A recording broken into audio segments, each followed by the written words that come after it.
నమస్తే రమగారు. నమస్తే జయ. రమగారు, ఏదైనా మంచి కథ చెప్పండి రమగారు. ఇప్పుడు నేను క్వశ్చన్ అడగాలి. నాకు తెలుసు అన్ని రోజు మంచివి కదా అని, ఇంకా మంచిది చెప్పండి ఈరోజు.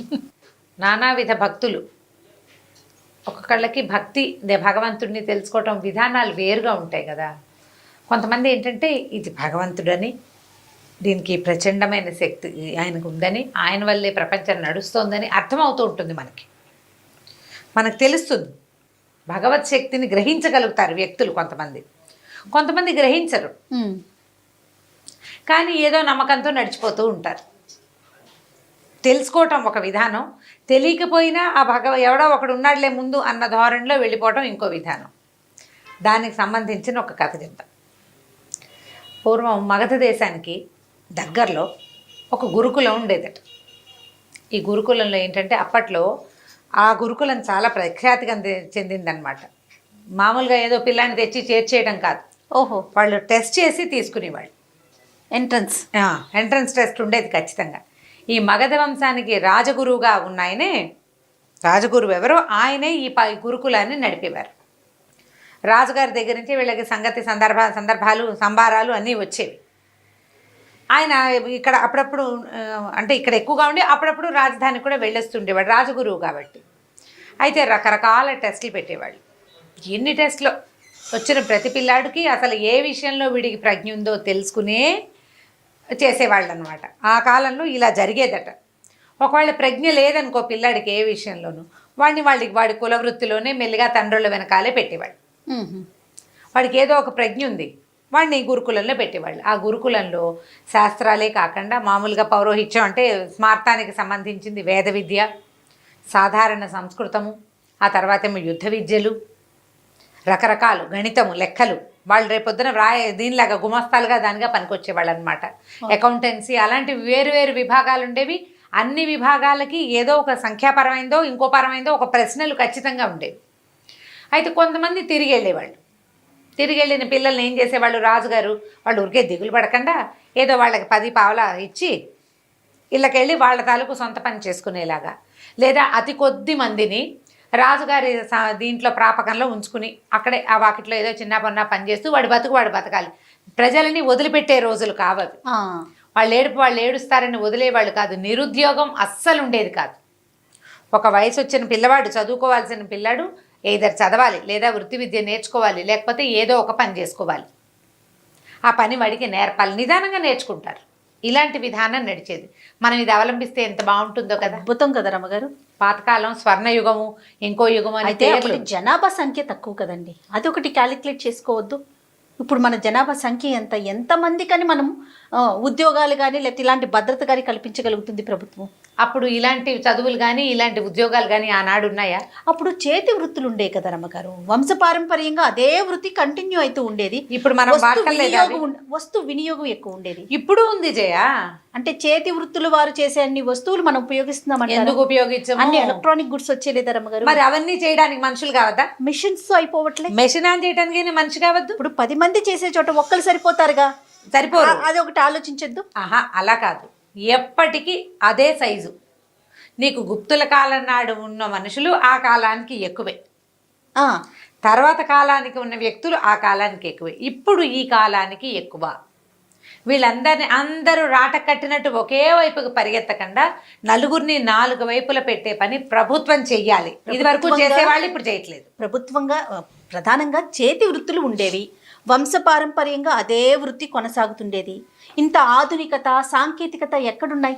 ఇప్పుడు ఆధునికత 10 మంది చేసే పనిని ఇప్పుడు ఈవెన్ పొలాల్లో కోతలు కోయటానికి కూడా మిషన్స్ వాడేస్తున్నామా? 10 మంది చేయాల్సిన పని ఒక మిషన్ చేసేట్లా ఒక మనిషితో దాంతో కల్పించలేకపోతుంది. సో అప్పుడు మనం ఏం చేయాలి? చేతి వృత్తులను ప్రోత్సహించడం, శాస్త్ర సాంకేతికని వేరే రంగాల వైపు మరల్చి ఉద్యోగ భద్రత కల్పించడం, ఉద్యోగాలు కల్పించడం, ఈ వైపు ఆలోచించాలి. దానికి చేయాల్సిన గవర్నమెంట్ అయినా కాదా? ప్రభుత్వం చెయ్యాలి అలాంటిది. అప్పుడు చేసేవాళ్ళు.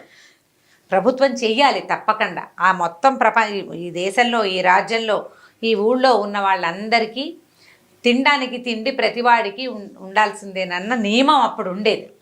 అయితే ఏమైంది, ఈ చాలామంది స్టూడెంట్స్ వచ్చారు. ఈ సంవత్సరం కూడా ఒక సంవత్సరం వచ్చేసరికల్లా కొంతమంది పిల్లలు తిరిగి వెళ్ళిపోవాలి. అయితే వాళ్ళల్లో ఒక పిల్లాడు, వాడికి పేరు ఏదో ఉంది కానీ ఇప్పుడు నాకు అది గుర్తు రావట్లేదు, ఏమనుకుందాము, వృషభుడు అనుకుందాం వాడి పేరు. వృషభుడు. వృషభం అంటే ఎద్దు, అందుకని ఆ పేరు చెప్తున్నాను అనమాట. వాడు ససేమిరా నేను ఇంటికి వెళ్ళను అన్నాడు. ఇంటికి వెళ్ళను అన్నాడు. ఇంటికి పంపలేకపోయారు వాడిని. వాడికి ఏమీ రాదు, మొద్దు సరిగ్గా చెప్పాలంటే ఏం రాదు. ఏం చేస్తారు, వాడు నేను వెళ్ళనంటాడు. వాళ్ళ అమ్మా నాన్న ఏమో ఇప్పటికి 2-3 గురుకులాల్లో వీడు తిరిగిపోయాడండి, ఏదో ఒకటి చేసి ఉంచుకోండి, ఏమీ రాకపోతే ఏదో పని చేస్తూ ఇక్కడే ఉంటాడు. వాడికి చదువుకునే వాళ్ళని చూస్తే ఇష్టం, వాళ్ళతోటే ఉండాలని ఉంది. వాళ్ళు కొంచెం కలిగిన కుటుంబమే, వాళ్ళకి ఇంటి దగ్గర తిండికి లోటేం లేదు, వాడు పాఠశాలలో ఉండాలనుకుంటున్నాడు. అప్పుడు రాజుగారి ద్వారా ఏదో 2 మాటలు చెప్పించి గురువు గారిని ఒప్పించి ఆ పిల్లాడిని అక్కడ వదిలిపెట్టి వెళ్ళిపోయారు. ఈ మన రాజగురువే ఇక్కడ గురువుగారు అని చెప్పాం కదా, ఈయన మహారామ భక్తులు. ఎంత రామ భక్తులు, ఏది ఆయన ముందు పెట్టినా రామార్పణం అనేవారు. అంతా రామార్పణమే, భోజనం చేస్తూ రామార్పణం, ఎవరైనా దండం పెడితే రామార్పణం. అదొక అలవాటు. మనం రామ అనుకుంటాం కదా, అయ్యో రామ అంటాం, ప్రధానికి రామ అంటాం, ఆయన రామార్పణం అంటారు. నమస్కారాన్ని స్వీకరించడానికి రామార్పణమే. ఆహారం, మంచినీళ్ళు, ఎక్కడైనా మంచి ఆసనం ఇచ్చి గురుగారి ఈ ఆసనం మీద మీరు కూర్చోండి రామార్పణం అని దండం పెట్టుకుని అక్కడ కూర్చునేవారు. ఆయనకి రామార్పణం అనేది ఊత పదం. అన్నీ ఆయనకి సమర్పించటమే, అన్నిటి రాముడికి సమర్పించటమే ప్రతిదీ. సరే, ఈ పిల్లాడు ఇక్కడ ఉండటం మొదలెట్టాడు. ప్రతి క్లాస్లోనూ కాసేపు కూర్చునేవాడు, లేచి వెళ్ళిపోయేవాడు. ఆ పాఠం ఈ పాఠం అన్ని పాఠాల చుట్టూతా తిరుగుతూ ఉండేవాడు. పిల్లాడు కొంచెం మొద్దుగా ఉండేవాడుగా, వాడిని వాళ్ళు వీళ్ళు ఎక్కిరిస్తూ ఉండేవాడు, కానీ వాడికి తెలిసేది కాదు, ఎక్కిరిస్తున్నారని అర్థమయ్యేది కాదు. సరే, ఈ అన్ని పాఠాలు అయ్యాక వంటలు చేయడానికి కూడా ఒక క్లాసులు నడిచేవి. పాకశాస్త్రం మాత్రం నేర్చుకోవద్దు, ఇప్పుడు రాజుగారి ప్రాపకంలో నడిచే పాఠశాల కదా, ఒక వంటశాల ఉండేది. ఈ పిల్లాడు ఈ వంటశాల వాళ్ళ దగ్గర కొంచెం భారీగా ఉన్నాడు, కొంచెం బరువుగా ఉన్నాడు. వాడు ఏదైనా వరే ఇది అక్కడ పెట్టు, అది బట్రా, బస్తా బట్రా, ఇది కాస్త బియ్యం కడుగు, ఈ గుండెకి కడుగు, ఇది ఎసట్లో పొయ్యి ఎగసం తొయ్యి అంటే అలాంటి పనులన్నీ చేసేవాడు. క్రమంగా పిల్లలందరినీ చూసొచ్చి పొయ్యి దగ్గర కూర్చోవటం నేర్చుకున్నాడు. వాడు వంటశాలలోనే వాడు బాగా సహాయం చేసేవాడు ప్రతి పని. అక్కడి నుంచి మరి ఇప్పుడు ఇన్ని క్లాసులకి తిరిగి వంటశాల దగ్గర చేరిన పిల్లాడు ఈ మాత్రం తిండు, బాగానే తింటాడు. తిండి వంట పట్టి పిల్లాడు చక్కగా ఎదిగాడు పుష్టిగా. అయితే వీడికి సందట్లో ప్రతి క్లాసుకి వెళ్తాడా, ఒక్క పాఠం వచ్చేది కాదు వాడికి. కానీ గురువుగారు అనే రామార్పణం మాత్రం వంట పట్టింది. రామార్పణం అనేవాడు. పొయ్యిలో ఎగసం తోసి రామార్పణం, బియ్యం ఎత్తి ఎసట్లో పోసి రామార్పణం, ఆకుకూర తరిగి రామార్పణం అనేవాడు. సరే, ఏవో ఒక పదం వచ్చింది కదా, పెద్దగా మాటలు రావు వాడికి, ఏవో కాసిన చిన్న చిన్న పదాలు, అవద్దు, అవును, కాదు, అలాంటివే వచ్చు, చిన్న చిన్నవే. కానీ మాటలు కూడా రానంత మేధకుడు, పర్సనాలిటీ మాత్రం బాగుండేది. అయితే సరే, ఇట్లాగే జరుగుతోంది. 1 సంవత్సరం గడిచిపోయింది. వీడికి ఏమైనా వచ్చిందంటే ఏమి రాలే, రామార్పణం తప్పిస్తే ఇంకేం రాదు. కానీ వాడికి ఏం వచ్చిందంటే అంత అన్నం వండటం, పప్పు చేయటం వచ్చింది. ఓ పదార్థం చెయ్యి అంటే వాడు ఆకుకూర వేసి పప్పు వండుతాడు, దోసకాయ వేసి పప్పు వండుతాడు, టమాటా వేసి పప్పు వండుతాడు. పప్పు చేసి దానికి ఇంత తాలింపు వేసి అక్కడ పెట్టడం వచ్చు. ఇంతమంది విద్యార్థులు ఉన్నారుగా, పెద్ద గుండిగా చేయగలడు. చిన్నది గబుక్కుని ఎవరైనా వచ్చారంటే, సాపాట్లు భోజనాలు అయిపోయిన తర్వాత ఎవరైనా గురుగారిని చూడడానికి వచ్చారనుకో, ఒక గ్లాస్ బియ్యం పెట్టి కాస్త పప్పు వండారంటే చెక్మని కాస్త అంత పప్పు అన్నం. అప్పట్లో మనలాగా 4 పదార్థాలు తినేవాళ్ళు కాదు, పప్పు అన్నం మజ్జిగ అన్నంతో సరిపోయి అది నేర్చుకున్నాడు. సరే, కొంచెం అన్నం వండుకుని తింటాం వాడికి వచ్చు. ఏదైనా కార్యక్రమాలు అవి ఉన్నప్పుడు అన్ని పనులలో వాడు వెనకాల ఇది పట్టుకోరా, ఎత్తరా, అలాంటి పనులు చేసేవాడు. బాగా ఊహొచ్చింది, కొంచెం ఎదిగాడు. మొదట వచ్చినప్పటికీ ఇప్పటికీ ఏమైందట, గురువుగారికి పొలాలు అవి కూడా ఉన్నాయి. అంటే ఈ పాఠశాలకి, ఆశ్రమ పాఠశాల కదా, గురుకులానికి ఉన్నాయి ఇవి పొలాలు. ఉంటే జొన్న చేనుకి కాపలా పంపించాలి ఎవరినైనా. సైనికులు చాలామంది ఉంటారు వీళ్ళ దగ్గర. అయితే అప్పుడు ఏదో ఒక చిన్న యుద్ధపు ఆలోచనలు ఏవో ఉండి సైనికులందరినీ పంపించేశారు రాజధానికి. పిల్లలే కాపలాలు కాసుకుంటున్నారు. ఏమనుకున్నారు, ఈ వృషభుడు ఉన్నాడు కదా, వీడు ఎలాగో ముద్రా చిప్ప, ఇక్కడ చేసే పని ఉంది, చదువు ఎలాగూ లేదు, పరీక్షల వేళ వచ్చేసింది, వీడిని జొన్న చేను కాపలా పంపిద్దాం అనుకున్నారు. జొన్న చేనుకి ఏం చేయాలి, వడిసలు విసిరాలి, హే హే అని కేకలు పెట్టాలి, ఇప్పటికప్పుడు డప్పు కొట్టాలి. సరే, ఏం చెప్పారు, వాడిని ఏరా వెళ్తామంటే వెళ్తానన్నాడు. పొద్దున్నే పోయి రాత్రికి రావాలి. పొద్దున్నే ఏం చేశారు, వీడికి 1 గ్లాస్ బియ్యం, తర్వాత ఎంత పప్పు, ఆకుకూర, కాస్త తాలింపుకి అవి మూట కట్టించారు. పొయ్యి వెలిగించుకోవడం అన్నీ వచ్చు వాడికి. 2 గిన్నెలు అన్నీ చిన్న బండి మీద వేసి ఏం చేశారు, గిన్నెలు అవి అక్కడే వదిలిపెట్టరా, పాపది బియ్యం అయిపోతే రేపు పొద్దున పట్టుకెళ్దు కానీ అన్నారు. సరే, ఒక సీనియర్ విద్యార్థి ఒకడు, వీడి కొంచెం అంటే వీడికి మాట్లాడటం కావాలి కదా, బాగా చెప్పగలిగిన ఓపిక ఉన్నవాడిని ఒకడిని ఇచ్చి పంపారు. వాడు పోయి వీడిని తీసుకెళ్ళి ఆ చేను గట్టు మీద దిగబెడిచి, ఒక పెద్ద చెట్టు ఉంది, దానికి చక్కగా నీడగా 3 రాళ్ళు పెట్టి పొయ్యి అరేంజ్ చేసి, అరే అన్నం వండుకుని తినరా, ఇదిగో ఇక్కడ పిక్కలు వస్తాయి, వాటిని చప్పట్లు కొట్టు, ఈ డప్పు కొట్టు, ఈ కర్రలు విసురు, చుట్టూతా తిరుగు, వీళ్ళందరినీ పక్షులను రానివ్వకుండా తోలేసేయి, అన్నం వండుకు తిను. పొద్దునే వండేస్తే పొద్దున ట్రిప్ తింటాడు, మళ్ళీ రాత్రికి ఇంకోసం సాయంకాలం చీకటి పడ్డాక రెండో ట్రిప్ తిని చీకటి పడ్డాక నడిచి వచ్చేసి ఇంటికి పాఠశాలకు వచ్చి పడుకోవటం. మళ్ళీ పొద్దున్నే లేచి బియ్యం పప్పు మూట కట్టుకుని వెళ్ళిపోవటమే. ఓ 10 రోజులు కాపలా కాయాలి, ఎందుకంటే జొన్న చేను బాగా పాలు పోసుకున్నాక ఓ 10 రోజులు కాపలా కాసాక జొన్న కోసేస్తారు. ఈ 10 రోజులు కాపలా పిల్లని పంపాలి. బాగానే ఉంది. సరే వెళ్ళాడు పొద్దున, మర్నాడు అది తీసుకెళ్ళాడు, అన్నీ ఏర్పరిచేసి సీనియర్ విద్యార్థి ఇంటికి వచ్చేసాడు, పాఠశాలకు వచ్చేసాడు. రాత్రికి వీడు వెనక్కి వచ్చి పడుకున్నాడు. పడుకుని దగ్గరకు వచ్చినప్పుడు వంటశాల ఏర్పాట్లు చేయడానికి ఒక ఆయన ఉండేవాడు, ఒక సూపర్వైజర్. ఒక మనిషి బియ్యం చాలలేదండి, మరి కాసిన బియ్యము పప్పు ఇవ్వండి అని అడిగాడు. నేనేమనుకున్నాను, సరేలే మనం ఏదో అందాజుగా ఇచ్చాము, వాడికి ఏం సరిపోతుంది, పిల్లాడు కొంచెం ఎదిగాడు కదా అని ఏం చేశారు, ముందు రోజు ఇన్ని బియ్యం ఇచ్చారు, మర్నాడు అన్ని బియ్యం ఇచ్చారు. పప్పు కూడా 2 గుప్పెళ్ళు ఎక్కువ వేశారు, 2 ఆకుకూర కట్టలు ఎక్కువ వేశారు, తాలింపు దినుసులన్నీ పెంచారు, చిన్న చిన్న మూటలు కట్టేసి పెట్టేశారు. ఆ మూటలు పుచ్చుకు పోయాడు మర్నాడు పొద్దున. మర్నాడు రాత్రి వచ్చేసాడు. మరి బియ్యం అన్నం చాలలేదండి కావాలన్నాడు. ఇది పరిపాటాలేక ఎక్కువ తింటున్నాడు ఏమిటో వీడు, ఆ మాత్రం బియ్యం ఇచ్చాను, అంతకంటే ఏం తింటాడు, చిన్న వెధవా, ఇంతకు చేసి వాడికి 15-16 ఏళ్ళు, అంతకంటే ఏం తినేస్తాడు అనుకున్నాడు. 3వ రోజు కూడా పెద్ద మూట కట్టారు. 4వ రోజు కూడా మళ్ళీ అడిగాడు, సరిపోలేదు అని. ఎవడైనా దొంగ వెధ వచ్చి వీడి దగ్గర తినేస్తున్నాడా, ఇంత తింటామేమిటి. 5వ రోజు కట్టించుకున్నాడు. వాడికి ఆయనకి ఆ సూపర్వైజర్కి విసుగు పుట్టింది. సూపర్వైజర్కి విసుగు పుట్టింది. అరే సరిపో అన్నెందుకురా నీకు అని కసిరాడు. అయ్యో చాలటం లేదండి నిజంగాను అన్నాడు. పిచ్చి వేధవా, పాపం వీడికి ఏవో 2-3 మాటలు వచ్చు అంతే, ఏదో చిన్నగా చెప్తాడు. సరే కానిలే, ఏ కోతులో ఉడతలకో ఎవరినో పెడుతున్నాడేమో తోచదు కదా, మరి ఒక్కడే ఉంటున్నాడు పిల్లాడు, ఏ ఉడతలకో అన్నం పెడుతున్నాడు అనుకున్నారు. ఉడతలకైతే మాత్రం ఇంత గిన్నెడు అన్నం ఏం పెడతాడు, గిన్నె వదిలేశాడు, పెద్ద గిన్నె తీసుకెళ్ళటం మొదలుపెట్టాడు. అన్నానికి పెద్ద గిన్నె, మరి ఇన్ని బియ్యం ఉడకద్దు, పప్పుకు పెద్ద గిన్నె. 5 రోజులు గడిచిపోయినాయి. 6వ రోజు ఆయనకి విసుకొచ్చేసింది. ఇది లాభం లేదు, గురువుగారికి చెప్పాలనుకున్నారు. సరే గురువుగారి దగ్గరికి తీసుకెళ్ళి వీడండి మొదటి రోజు నేను బియ్యం ఇచ్చాను, 2వ రోజు 3వ రోజు ఇప్పటికి ఇంత దబరా గిన్నె తీసుకెళ్ళాడు, ఇంత గిన్నె, ఇన్ని డబ్బాల బియ్యము, ఇంత పప్పు, ఇన్ని ఉప్పులు తీసుకెళ్తున్నాడు, 6 డజన్ మందికి సరిపోయేంత పదార్థం పట్టుకెళ్ళాడు. మరి ఏం చెప్పాలండి ఈ పిల్లాడికి అనేసరికల్ వాడికి పెద్దగా మాటలు రావు, గబగబా మాట్లాడలేడు. గురువుగారు అన్నారు, ఏరా అన్నారు. వీడు బిక్కమొహం వేశాడు. సరే ఆయన అన్నారు, అంతర్ ముందు పంచాయతీ ఎందుకు, నువ్వు వెళ్ళిపోమని సూపర్వైజర్ని పంపేశారు. వెళ్ళని అడిగారు, ఏరా అన్నం వండుతున్నావంటే వండుతున్నానండి అన్నాడు. తింటున్నావా అంటే ఎక్కడండి, తిని 5-6 రోజులైంది అన్నాడు. అన్నమంతా ఏం చేస్తున్నావురా అన్నాడు. నువ్వు ఇన్ని డబ్బాలు బియ్యం పట్టుకెళ్ళావా అంటే పట్టుకెళ్ళానండి. వాడి ప్రతి వాక్యానికి రామార్పణం అంటుంటాడు. పట్టుకెళ్ళానండి రామార్పణం. మరి ఎందుకు తినలేదురా అంటే ఎక్కడ తినండి రామార్పణం, తినడానికి అవకాశం లేదండి రామార్పణం అనేసరి గురువుగారు రామార్పణం అనుకుని ఏమిట్రా సరిగ్గా చెప్పన్నాడు.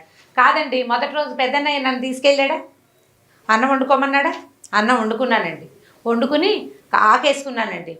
అక్కడ ఏముంటాయి, పెద్ద పెద్ద చెట్ల ఆకులు ఉంటాయి, 2 ఆకులు కలిపి కుట్టి విస్తరి చేసుకున్నాడు. వాడికి ఆ పనులు వచ్చు, అక్కడే ఉన్నాడు కదా పాఠశాలలో. ఆకేసుకున్నానండి, నేల శుద్ధి చేశాను, ఆకేసుకున్నాను, అన్నం పప్పు వడ్డించుకున్నానండి. రామార్పణం అని దండ పెడుతుంటే ఒక ఆయన వచ్చాడండి. రామార్పణం ఒక ఆయన వచ్చాడు. ఆయన అన్నం పెడతావా నాకేనా అన్నాడు. అనేసరికల్లా మరి ఎవరికైనా అన్నం పెట్టమని నేర్పించారు కదా, పాఠశాలలో వాడికి నేర్పించిన విద్య ఏంటి, ఎవరికైనా పెట్టి తినాలి.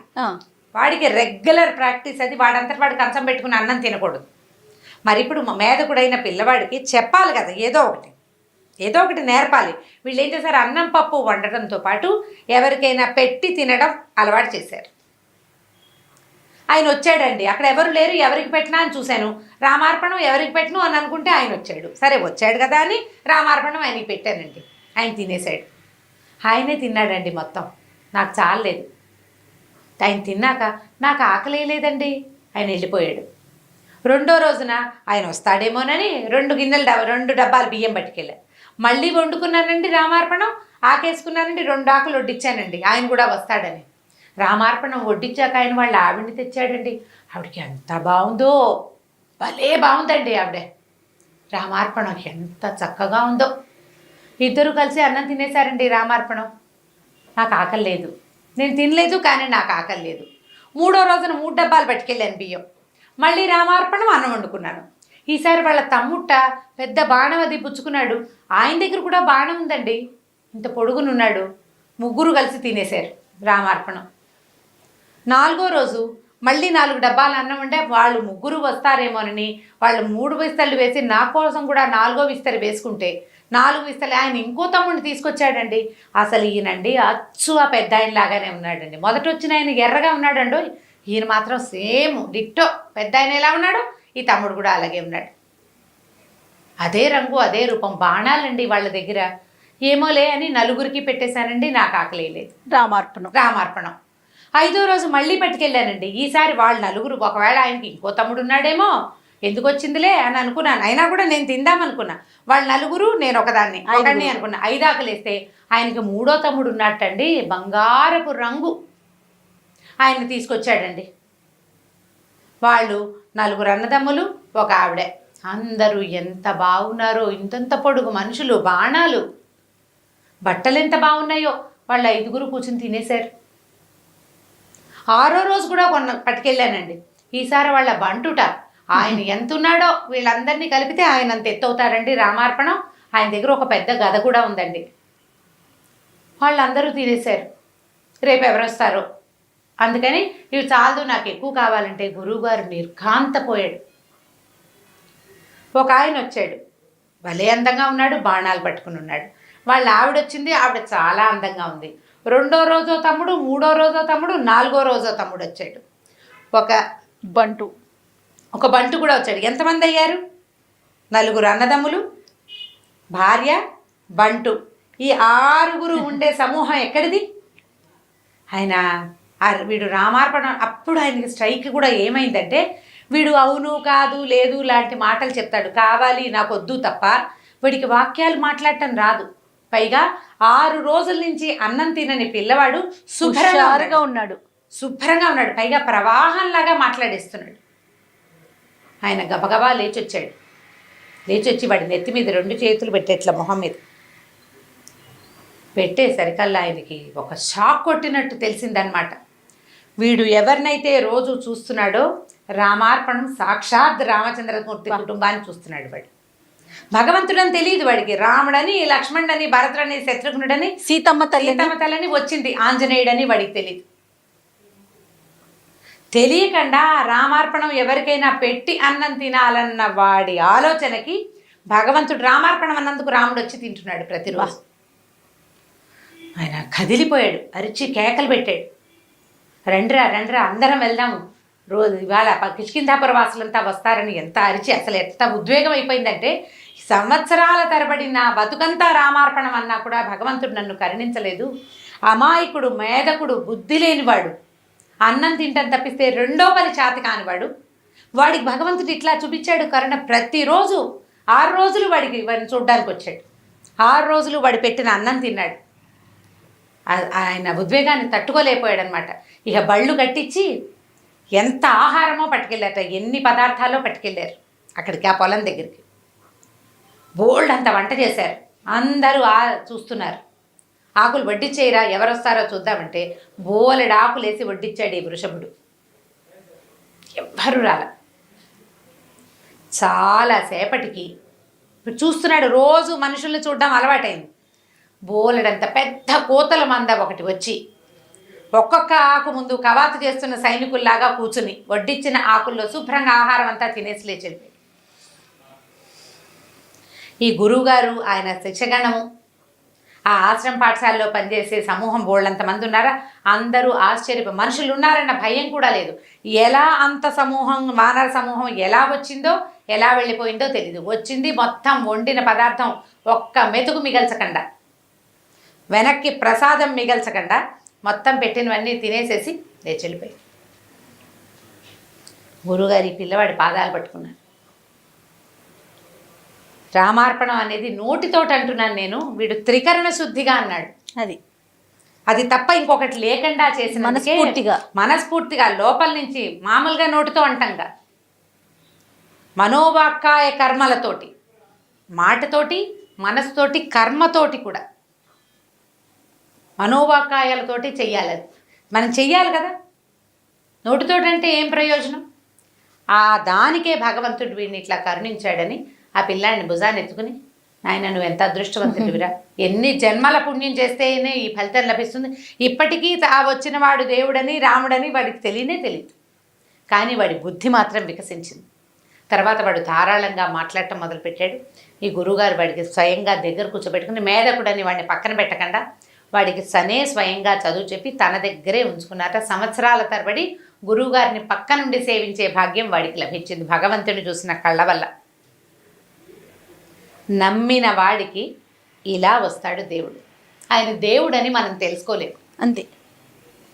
ఇది దేవుడు ప్రతివాడికి అందరికీ కోదండం పుచ్చుకుని వస్తాడా రాముడు? రాడే, సహాయకారు అవుతారు త్రికర్ణ శుద్ధితో. అంతే కదా నా పిల్లోడు చేసిన పని. అంతే. మనం వీటితోటి మనం నమ్మాలి కదా. మనం మనసులో నమ్మాలి, మాటతోటి నమ్మాలి, పని కూడా నమ్మిన పని చేయాలి. దేవుడికి ఒక ఆకేసి మనం ఒక ఆకు వేసుకోవాలి దేవుడి దగ్గర మనం. అయితే దేవుడాకు దేవుడిదే కదా, ఆయన వచ్చి తినబోయాడా అని అందులో నుంచి ఎంగిల్ చేస్తామా? చెయ్యం కదా. దేవుడు ప్రసాదంగా స్వీకరించాలి. ఆ ఈ ఆకుని తీసుకెళ్ళి ఎవరికైనా ఇవ్వంటే అలాగే ఇచ్చేయాలి. ఇందులో అన్నీ వేయకపోతే దేవుడు అడిగాడా? నెయ్యి అయిపోతే దేవుడు చూశాడంటే దేవుడికే అదంతా నీకు కదా నియమం ఉండాల్సింది. నువ్వు నమ్మాలి. భగవంతుడు సాక్షాత్తు వచ్చి సూక్ష్మాంశంలో ఈ ఆహారాన్ని గ్రహిస్తాడు అని నువ్వు గట్టిగా నమ్మితే నువ్వు చేయవలసిన రకంగా చేస్తావు. నేను చేసేది మంచి, నా మంచిని భగవంతుడు తెలుసుకుంటాడు అంటే ఖచ్చితంగా మంచి చేస్తావు నువ్వు. లోపల నమ్మాలి కదా, లోపల తెలియాలి. ఈ కథని ఎన్ని రకాలుగా మార్చి చెప్పబడిందో ఈ కథ. వినటానికి ఎంత అద్భుతంగా ఉందంటే, శ్రవణానందం అంటారు చూసారా రమ్మగారు, అదే అలా అనిపిస్తుంది నాకైతే. చాలా బాగుందండి. అందులో ఇంకా మీరు చెప్తుంటే ఇంక చెప్పక్కర్లేదు. నిజంగా సాక్షాత్తు రాముల వారిని చూసామా అన్న అనుభూతి కలుగుతుంది అనమాట. చాలా చాలా బాగుంది. మనం వినటానికి, పిల్లలకి చెప్పడానికి చాలా బాగుంది. అంటే ఇది రియల్ స్టోరీ అంటారా రమ్మగారు, లేకుంటే ఎక్కడన్నా జరిగి ఉంటుంది జయ, జరిగి ఉంటుంది. ప్రేరణార్థక కథలు, భగవత్ సంబంధమైన కథలు వస్తాయి. చాలా పుస్తకాలు ఉన్నాయి. గీతా ప్రెస్ వాళ్ళు వేసినవి. అందులో ఉన్న కథ ఇలా క్రమంగా రకరకాల జరిగి ఉంటుంది. ఎందుకంటే ఇప్పుడు పిల్లాడు చూశాడు ఇలా 5 మనుషులు రావటం. అవును. 4 అన్నదమ్ములు, ఒక స్త్రీ, ఒక బంటు, 6 రావడం పిల్లాడు చూశాడు. వాళ్ళని వాడు భగవంతులని తెలుసుకోలే. అతను చెప్పిన ఆనవాళ్ళని బట్టి గురువు ఊహించాడు. అవును. మొత్తానికి అద్భుతమైన కథ ఒకటి చెప్పుకున్నాం ఇప్పుడు మనం. చాలా అద్భుతమైన కథ అండి, రామార్పణం. చాలా చాలా బాగుంది రమ్మగారు. రెగ్యులర్గా కొంచెం ఇలాంటి స్టోరీస్ ఎక్కడున్నా వెతికి తీసి మా అందరికీ అందించండి మీరు. తప్పకుండా. ఓకే రమ్మగారు, నమస్తే. నమస్తే జయ. ఈ వీడియో కనుక మీకు నచ్చినట్లయితే లైక్ చేయండి, షేర్ చేయండి. మరిన్ని ఇంట్రెస్టింగ్ వీడియోస్ కోసం మా ఛానల్ని సబ్స్క్రైబ్ చేసుకోండి.